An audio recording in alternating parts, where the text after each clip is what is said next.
Next, some GOP senators have been at odds with President Trump over key issues, including the Iran peace deal and the Save America Act.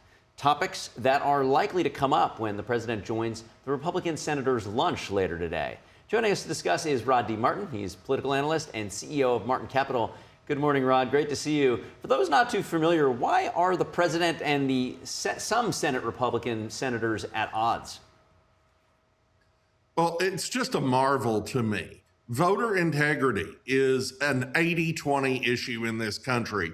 Everybody agrees that you need a voter ID. Everybody agrees that election integrity is a top issue.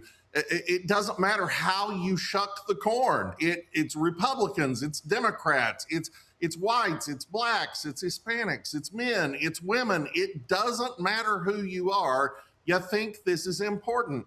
And yet we've got a Senate that doesn't want to do it.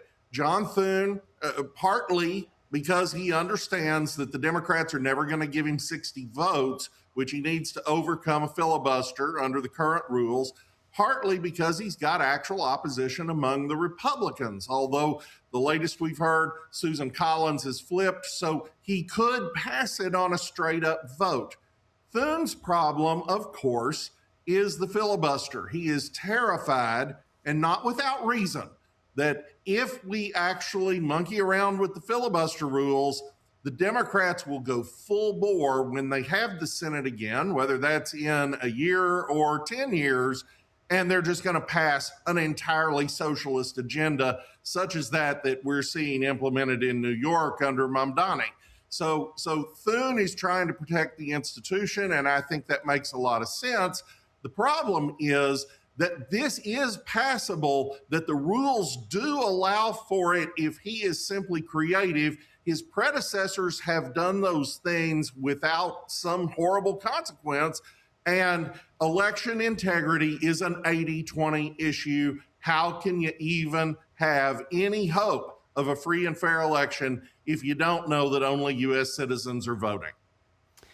Well, I think everybody would agree with the spirit of what you just said. Procedurally, it is not that easy. And as you point out, Thune is afraid about what happens if the tables turn, to just jettison the filibuster to get this one thing passed. So in light of that, and in light that Trump has primaried some of the people sitting on the Senate, what can they do without blowing up longstanding rules in the Senate to get some flavor of voter ID passed?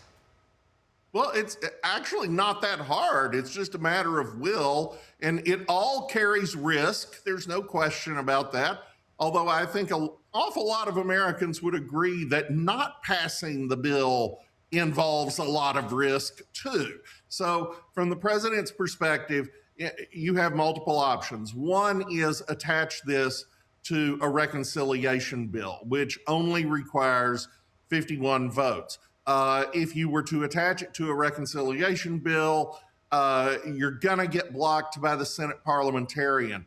I don't particularly see that as an obstacle, and neither does the president, because the Senate parliamentarian was hired by Democrat Senate Majority Leader Harry Reid. Why are we still employing a Democrat operative as the Senate parliamentarian and then giving her immense power over what can and cannot be done by the elected senators?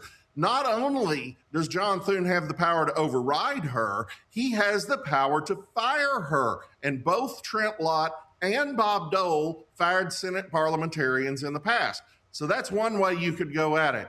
Another way you can go at it is to force a talking filibuster, where they actually have to get up and hold the well and keep talking until they're all talked out and they have to go to the bathroom. The longest filibuster of this type in history was in 1964, when the Southern Democrats filibustered the Civil Rights Act of 1964, but we got it passed because eventually they had to go to the bathroom. And that is how it's supposed to work. This pro forma filibuster stuff that we've had since 1974 is a joke. It isn't the historic filibuster, and Trump is absolutely right to say, come on, guys, get your act together, follow the rules the way it always was. Bring a new meaning to down the toilet. Rod D. Martin, a lot of fun. Thanks for joining.